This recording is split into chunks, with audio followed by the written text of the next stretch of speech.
제가 이야기하려고 한 것은 목표 설정인데요. 사이코 사이버네틱스. 사이코 사이버네틱스. 이 다단계 사업 또는 네트워크 마케팅에서 성공의 8단계라고 하는 것이 있습니다.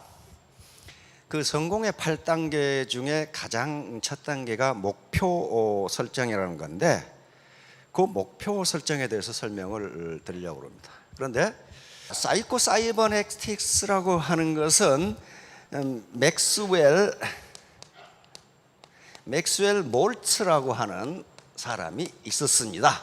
맥스웰 몰츠. 이 사람은 미국의 아이비리그 대학 중에 하나인 콜롬비아 의과대학을 나온 성형외과 의사였습니다. 성형외과. 근데 이분이 뉴욕에서 성형외과 의사로 있는데 이상한 현상을 발견했어요. 어떤 아가씨를 성형수술을 해 주었는데 그 아가씨가 굉장히 수줍고 집에만 있고 사람 대인 기피증이 있고 이런 아가씨였는데 성형수술을 해주자 갑자기 성격이 활달해지고 사람과 만나기를 좋아하고 회사에 취직하더니 승승장구에 올라가는 거예요. 그래서 깜짝 놀랐어요. 어떻게 코를 조금 높여줬는데 인간이 저렇게 변할 수 있느냐. 그 다음에 한 세일즈맨, 남자 세일즈맨을 성형수술을 해줬는데 그렇게 실적도 안 좋고 엉망진창이고 비관적이고 하던 세일즈맨이 남자, 이게 얼굴을 좀 손대줬더니 갑자기 자신감이 넘치면서 세일즈계의 세일즈 왕이 돼버려. 그래서 이게 뭐냐 이거야. 이게 뭐냐. 그 사람이 코를 조금 높여줬다고 해서 능력이 갑자기 생겨난 것도 아니고 뭐 돈이 갑자기 생겨난 것도 아니고 아무것도 생겨난 것이 없는데 어떻게 인간이 저렇게 변할 수 있느냐 하는 걸 느끼게 됐습니다.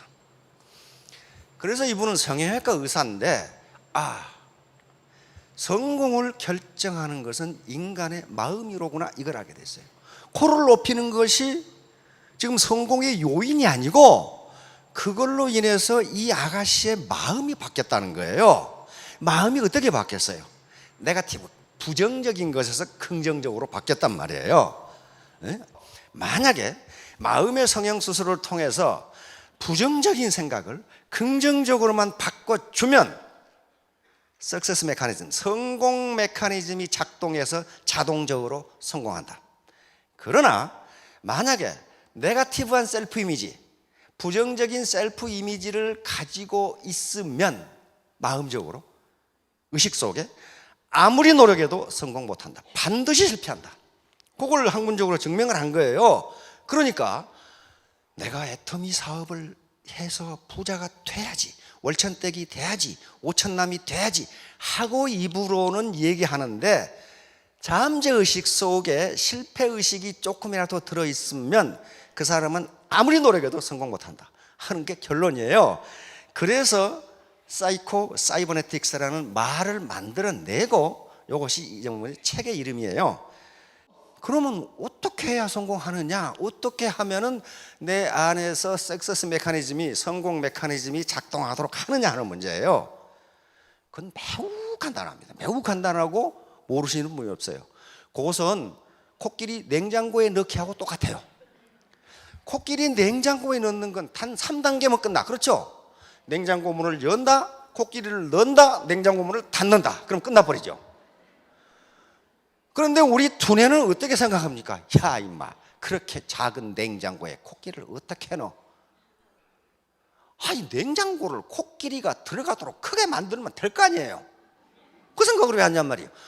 자기가 지금까지 안 지식 가지고 냉장고는 주방에가 이만큼한데 코끼리는 산더미만 한데 어떻게 해놓어? 이 냉장고를 그렇게 크게 만들면 될 거 아니에요. 그러니까 3단계면 끝나. 그렇죠? 냉장고 문을 연다, 넣는다, 닫는다. 그거 똑같아요. 그러니까 분명히 할 수 있는데 자기 고정관념이나 지금까지 잠재의식 속에 그건 못해 라고 하면 코끼리 못 넣는다는 거예요. 못 넣어요.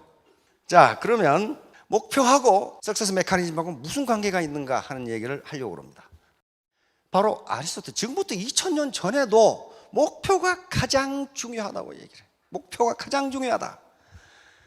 첫째, 뚜렷하고 실질적인 목표를 가져. 그 다음에 둘째, 목표를 가졌으면 지혜, 돈, 물자, 방법 등 그 목표를 달성하는데 필요한 수단을 찾아라. 그리고 셋째, 당신이 가진 모든 수단을 그 목표에 맞춰 나가라. 그래서 목표가 중요해요. 이 그림은 아주 유명한 그림입니다. 르네상스 때 라파엘이 그린 그림인데 아테네 학당이라는 그림입니다. 이게 플라톤이고 이게 아리스토텔레스예요. 플라톤은 자기가 지은 책 티마이오스라는 책을 들고 손가락이 어디를 가리키고 있어요? 하늘을 가리키고 있습니다. 이상의 세계를 대표하는 철학자. 아리스토텔레스는 자기가 쓴 책을 들고 있으면서 니코마스 윤리학이라는 책입니다. 어디를 가리키고 있어요? 땅을 가리키고 있어요. 다시 말하면 인간의 삶, 인간의 윤리와 도덕, 그리고 과학, 지식. 땅을 가리키고 하늘을 가리키죠. 이게 라팔로의 아테네 학당이라는 그림입니다. 자, 다음. 위험은 자신이 무엇을 하는지도 모르는 데서 온다. 그 말은 무슨 말이에요? 목표가 없다. 그런 말. 목표가 없어. 너 뭐 때문에 그거 해? 괜히 해. 중세 시대에 존스라고 하는 사람이 쓴 더 패스라는 책이 있습니다. 우리 지금 시중에 기적의 사명 선언문이라고 번역이 되어 있어요. 송경근이라는 번역자가 기적의 사명 선언문이라고 번역되어 나와 있습니다. 그 앞에 무슨 얘기가 나오냐면은 중세 시대의 한 신부님이 길을 가다가 돌을 다듬고 있는 현장을 발견을 하고 한 석공에게 물었어요. 당신 지금 뭐 하고 있어? 신부님이 물으니까 석공이 보면 모르겠어. 돌 다듬고 있지 않소? 두 번째 석공에게 당신 지금 뭐 하고 있어? 이렇게 물었더니 목구멍이 포도청이나 하고 있는 중이요. 세 번째 석공에게 당신 지금 뭐 하고 있어? 세 번째 석공은 아름다운 성전을 지을 추춧돌을 만들고 있습니다. 이렇게 대답했어요. 첫 번째, 보면 모르겠어 한 놈은 지가 뭐 하는지도 몰라 지금. 두 번째, 목구멍이 포도청이라 하는 놈은 하기 싫은데 억지로 하는 놈이야 지금. 세 번째 석공은 목표가 또는 목적이 뚜렷해요. 아름다운 성전을 만드는 추춧돌을 내가 깎고 있다. 그러면 누가 일을 더 잘하겠어요? 지가 뭘 하는지도 모르는 놈은 아무렇게나 할 거고, 먹고 살기 위해서 한음식 없이 하는 놈은 대충 해놓을 거고, 바로 내가 지금 돌 석공이지만은 아름다운 성전을 만들 추춧돌을 깎고 있다고 하는 놈은 얼마나 그 돌을 잘 깎겠어요. 그러니까 여기 계시는 분들이 이제 균형 잡힌 삶이라고 하는 아름다운 성전을 짓기 위해서 애터미 사업을 하시는데, 또는 하려고 생각을 하시는데 확실히 목표를 세워야 돼. 그러니까 바로 워렌 버핏 같은 사람이 위험은 어디서 오느냐? 자기가 뭘 하는지도 몰라 지금. 뭘 하는지도 몰라. 그렇게 되면 반드시 중간에 그만둬요. 이 사람 단테라는 사람 알죠? 신곡 쓴 사람입니다. 나는 할 수 있다. 나는 해낸다. 나에게는 저력이 있다. 나에게는 오직 전진뿐이다. 이런 신념을 지니는 습관이 당신의 목표를 달성시킨다. 당신의 길을 걸어가라. 사람들이 무엇라 떠들든 내버려 둬라. 이것이 오늘 강의할 내용의 전부입니다. 사실은 벌써 중세에 이걸 알았다는 거예요. 중세에 자기 신념, 즉 자기 암시라고 그럽니다. 오토 서제스션 또는 잠재의식을 알았다는 거예요. 단테 같은 사람이 이런 얘기를 했어요. 그러니까 누가 떠들든 자기 길을 걸어가는 사람은 왜 그렇게 그랬냐면 목표가 확실하기 때문에 그래요. 자기가 가야 할 길이 확실한데 다른 데 눈을 안 파는 거죠. 다음. 이 사람은 에리카 쫑이라고 하는 사람인데 미국의 저명한 문필가입니다. 아무런 위험을 감수하지 않는다면 더 큰 위험에 직면할 것이다. 다시 말하면 지금 애터미 사업을 하는데 여러 가지 위험이 있습니다. 무슨 위험? 우선 가족의 반대, 친구의 비아냥거림, 친인척의 비아냥거림, 친구들의 반대, 이런 위험이 있는데 이걸 감수하지 않는다면 나중에 더 큰 위험에 직면하게 돼요. 노후에 더 큰 경제적 위험에 직면하게 됩니다. 이제 네트워크 마케팅에서 통용되는 성공의 8단계라는 게 있습니다. 이것은 8단계가 착착착착 이렇게 8개를 적용하는 게 아니고 계속 아이터레이션이 됩니다. 돌아가면서 계속 다시 적용해야 되는 순환적이고 반복적인 성격을 가지고 있어요. 그래서 이것은 활용하는 가운데서 계속적으로 피드백이 돼야 되고 융통성과 창의성을 가지고 적용하면은 분명히 사업을 진행하시는데 큰 도움이 되실 겁니다. 자, 요거예요. 1단계 목표 설정, 2단계 결심 결단. 그런데 요 목표 설정이 firm goal setting이라고 제가 붙인 건데요. 확고한 또는 명확한 구체적인 목표예요. 목표 아무렇게나 생기면 나는 부자가 되겠다. 그건 목표가 아니에요. 확고하고 구체적으로 써요. 요게 없으면요, 1단계 목표 설정이 없으면 요거는 허나만 아무것도 없어요. 이건 필요 없어요. 해봐야 성공 못해요. 그래서 8단계를 다 외울 필요는 없지만은 첫 단계는 알아야 돼. 첫 단계 목표 설정. 자, 목표는 뭐하고 같은 것이냐 하면 이거하고 비교해 보세요. 관역. 우리 양궁 선수들이 관역이 없다면 어디다가 쏠 거예요? 어떻게 훈련을 하고 어떻게 그 사람이 명사수인지 아닌지 어떻게 알아? 관역이에요. 타겟이라고 목표는. 그 다음에 항구예요. 망망대해에서 항해하는 배가 자기가 지금 가고 있는 항구를 명확하게 하지 않으면요, 그건 전 안 돼요. 결승선, 피니시라인이에요. 장거리를 뛰는 또는 뭐 100m를 뛰든 반드시 결승선에 있어요. 그래서 내가 결승선까지 몇 초 안에 뛰겠다는 목표가 반드시 있다고요. 저게 피니시 라인이 없으면은 그 뭐 잘 뛰는지 안 뛰는지 어떻게 하냔 말이에요. 마찬가지 산정. 등산가, 산악가가 산에 오를 때 자기가 정복하고자 하는 산정이 있어요. 그것이 없다면 중간에 피곤하면 그냥 냇물에 발 담그고 돌아올 거예요. 그런데 확실한 목표가 있기 때문에 산악인들은 그걸 점령한다고요. 그러니까 목표는 자기가 가야 할 방향을 확실하게 제시해 줍니다. 자, 바로 목표 설정은 몰입을 가능하게 해줍니다. 몰입이 어떤 건가? 요겁니다. 한 왕국에 불평이 많은 청년이 있었는데 요 청년이 왕에게 요구했어요. 왕이라면은 인생을 성공적으로 사는 비결을 알고 계실 것 아닙니까? 이걸 좀 가르쳐 주세요. 그러니까 왕이 그래 가르쳐 주마. 그런데 네가 이 포도주 잔을 들고 시내를 한 바퀴 돌아오는데 만약에 포도주를 조금이라도 엎지르면 네 목을 치겠다. 동의하느냐? 오케이 하고 한 바퀴 돌았어요. 시내를 한 바퀴 돌아와서 왕이 물었습니다. 그래, 시내에서 뭘 봤느냐? 술 먹고 싸움하는 걸 봤느냐? 청춘 남녀들이 연애하는 걸 봤느냐?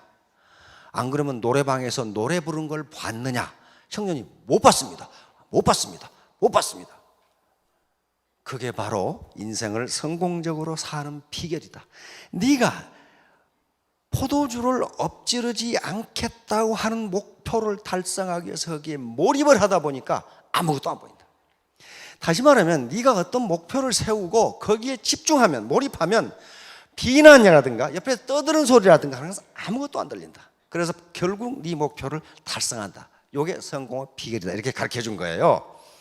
그러면 여기서 우리는 이 청년에게는 두 가지 목표가 있다는 것을 알 수 있습니다. 이 청년의 최종 목표는 뭐예요?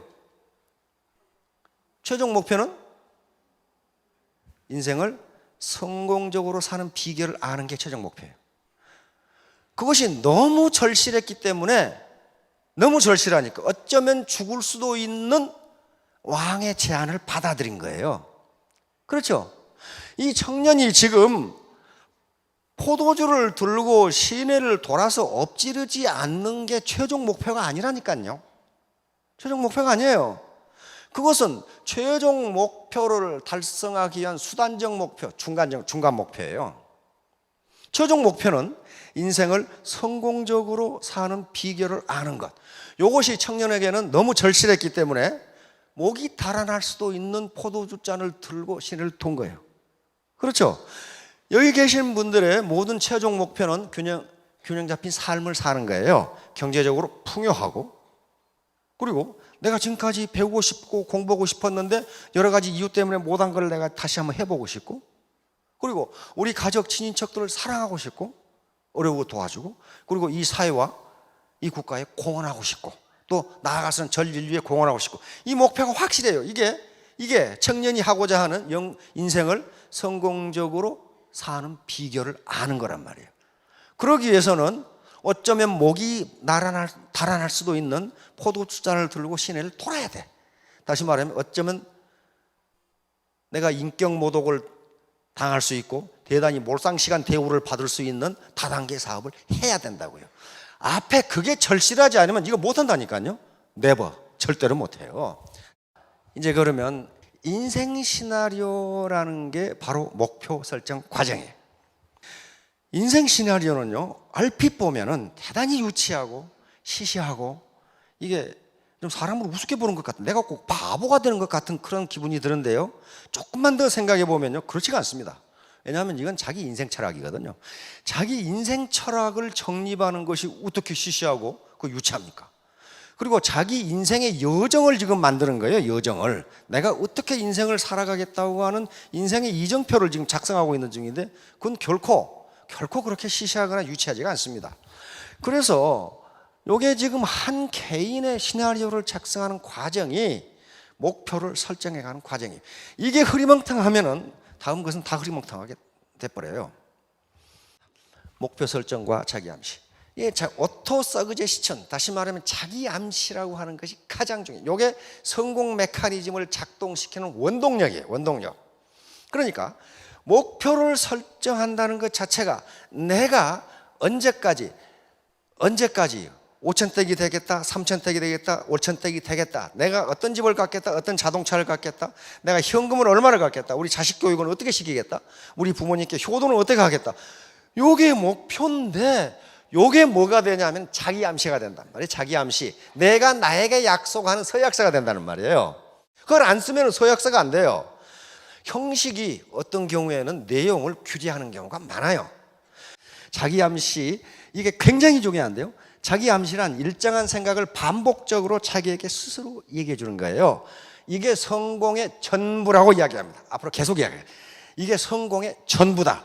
그러니까 요 자기 암시는 소리를 내서 자기에게 말해 줄 수도 있고 도구로 할 수도 있고, 그러나 계속적으로 자기 뇌에다가 자기 암시를 줘야 된다는 거예요. 이게 사이코 사이버네틱스에서 하는 말도 셀프 이미지라는 게 바로 그거예요. 어떻게 코를 고쳤는데 성공하는가 하는 거예요. 코 고친 거하고 코 요 자체의 물리적 변화하고 성공하고는 아무 인과관계가 없어요. 코잘리티가 없다고요. 뭐가 바뀌었기 때문이에요? 마음이 바뀐 거예요. 마음이. 다시 말하면 셀프 이미지가 바뀐 거예요. 지금까지는 자신 없던, 자기를 비하하던 이미지가 자신 있는 이미지로 바뀌어버린 거예요. 로버트 머튼 교수는 하버드 대학 사회심리학 교수입니다. 자기 충족적이에요. 다시 말하면 그렇게 되리라고 믿으면 반드시 그렇게 된다. 그렇게 되리라고 믿으면 반드시 그렇게 된다. 그러니까 내가 성공하리라고 믿으면 반드시 성공한다. 플라시보 효과도 노세보 효과도 마찬가지죠. 플라시보 효과라는 건 뭡니까? 그러니까 위약 효과. 가짜 약을 주는데 병이 낫는 거 있죠. 가짜 약을 주는데 병이 낫는 거. 그것은 자기 의식이 나는 이 약을 먹이면 낫는다고 생각하니까 낫는다는 거예요. 이제 그러면 인간의 요 목표를 반드시 정하는데, 그 목표를 정했는데 왜 성공 못하느냐? 그 목표가 자기 잠재의식 속에 들어가지 않으면 암만 정해도 소용없다. 암만 정해도 소용없다는 게, 인간의 정신활동과 행위를 지배하는 것은 무의식이다. 무의식. 이게 굉장히 방대하고, 의식은 10%밖에 안 돼요. 뒤에 나오지만. 그래, 날아오는 앞에서 돌이 날아와. 돌이 날아오면 야구공이 날아와. 그럼 어떻습니까? 이렇게 피하지. 아, 야구공을 맞으면 아프다. 그러므로 나는 피해야 된다. 이렇게 피하는 놈이 어디 있어? 뭔가 날아오면요, 자기도 모르게 피해버려요. 이게 무의식의 작용이에요. 왜 피하느냐 하면은 무의식 속에 그걸 맞으면 아프다는 옛날 어떤 경험이 거기 들어가 있어. 그러니까 피해버려요. 결코 의식적으로 피하지 않는다는 거예요. 그래서 인간의 모든 행동은 무의식이 관장한다. 그 사람의 행동을 보면 그 사람은 무의식 속에 뭐가 들어있는가를 알 수 있어요. 잠재의식이라고 하는 것인데, 이것이 프로이트가 발견한 최대의 발견입니다. 인간에게는 현재의식 말고 잠재의식이라고 하는 것이 있는데, 그 뒤에 학자들이 계속 연구해 본 결과 잠재의식은 농담도 아니하고 거짓말도 아니한다. 그리고 한번 기억한 것은 잊어버리지 않는다. 반드시 그렇게 된다. 그러므로 인간의 행동, 사고방식, 능력은 잠재의식에서 나온다. 이 결론을 내린 거예요. 그래서 오늘날 성공학이라는 것이 바로 그거예요. 지금 그거예요. 컨셔스 마인드 10%, 현재의식은 10%밖에 안 되고 요 잠재의식, subconscious mind가 90%예요. 그런데 이 잠재의식 속에 뭐가 들어있는가 보세요. 여기에 감정이라는 게 들어있어요. emotion, thought, 자기 사고, 생각 이런 것들이 여기에 들어있어요. 그 다음에 experience, 자기 경험이 들어있어요. 경험이. 자기는 스스로 기억을 못하는데 현재의식 속에서 잠재의식 가라앉아 버렸으니까 기억을 못하는데 잠재의식은 잊어버리거나 농담을 하거나 거짓말을 하지 않는단 말이에요. 그 다음에 soul, 우리 영혼이 들어있어요. 영혼이. 그 다음에 DNA라는 것은 여기서는 본능이 들어있어요. 본능. 그러니까 아무리 현재의식으로 요 잠재의식을 제어하려고 해도 본능적으로 나타나니까 이것을 속일 수 없다. 이렇게 되는 거예요. 자, 그러니까 나무에 비유하면 요 뿌리가 잠재의식이에요. 잠재의식. 요 줄기라든가 이파리라든가 여기에 붙어있는 열매는 현재의식입니다. 따라서 요 줄기나 이파리, 요 열매는요 뿌리가 어떻게 생겼냐에 따라서 결정이 돼요. 요것만 아무리 아름답게 꾸며도 뿌리가 벌레 먹거나 부실하게 되면 다 부실하게 돼요. 요 현상입니다. 자, 다음. 요게 이제 결정적이에요. 요게 아주 기가 막힌 거고 요게 비법이에요. 요 잠재의식이라는 놈은 상상과 실제를 구분하지 못한다. 다시 말하면 상상도 실제로 인식한다는 거예요. 그래서 상상과 우리 잠재의식은 묘한 놈이어가지고 상상과 실제를 구분하지 못한다. 다시 말하면 상상도 실제로 인식한다. 그러니까 요것을 이렇게 적어놓고 그리고 여기다 구호를 적는데 자기가 좋아하는 말로 적으시라. 그러면 나는 할 수 있다, 나는 반드시 하겠다, I can do 이렇게 적든지 이런 구호를 써서 성공학자들이 하는 얘기는 자기 동선에 다 붙여놓고 소리내서 읽어라 그랬어요. 이건 카네기가 한 얘기예요. 카네기가 그걸 전부 받아들인 거예요. 그렇게 보니까 되거든. 침대 맡에 붙여놓고 화장대 앞에 붙여놓고 자동차 안에 붙여놓고 중얼중얼해라. 그렇게 되면 어떻게 됩니까? 긍정적인 메시지가 내 잠재의식 속에 들어와요. 짐 캐리 아시죠? 캐나다 출신 미국의 코미디언입니다. 캐나다 출신인데 집이 너무 가난해. 그래가지고 결국 헐리우드에 와가지고 거의 무명 배우로 있을 때 워낙 가난해서 잠잘 데가 없어가지고 폐차장에서 잠을 잤거든요. 폐차장. 미국의 폐차장 맞죠? 그 범죄 우글우글 폐차장에서 잠을 자고 하루 맥도날드 한 개로 하루를 때웠답니다. 하루를 때웠어요. 그런데 이게 세계적인 코미디언 배우가 돼버렸어요. 그런데 이렇게 무명 시절에 요 짐 캐리는 10,000불짜리 수표를 지갑에 넣어가지고 다녔어요. 10,000불. 우리 돈으로 얼마예요? 10,000불이면 100억. 100억짜리 수표를 지갑에 넣어가지고 다녔다니까요. 그러면 이 알고 지가 100억 수표가 어디서 났을까? 지가 만든 거예요. 지가 이렇게 10,000불 지가. 그래서 지갑에 넣어가지고 다녔어요. 그런데 에이스 벤츄라에 성공하면서 1,000,000불을 받고 더 케이블 가이에서 2,000,000불을 받았어요. 한 번 출연료 200억을 받은 거예요. 그러면 그 1,000,000불짜리 수표가 부적이었을까가 아니에요. 바로 잠재의식을 이용한 거예요. 내가 반드시 한 번 출연에 개런티 1,000,000불짜리 코미디언 배우가 되겠다고 하는 걸 자기 잠재의식 속에 집어넣기 위해서 아예 그냥 지갑에다가 1,000,000불짜리 수표를 만들어서 넣어가지고 다닌 거예요. 그래서 계속 꺼내본 거예요. 나는 1,000,000불짜리 배우다. 나는 1,000,000불짜리 배우다. 근데 그거 실현됐잖아요.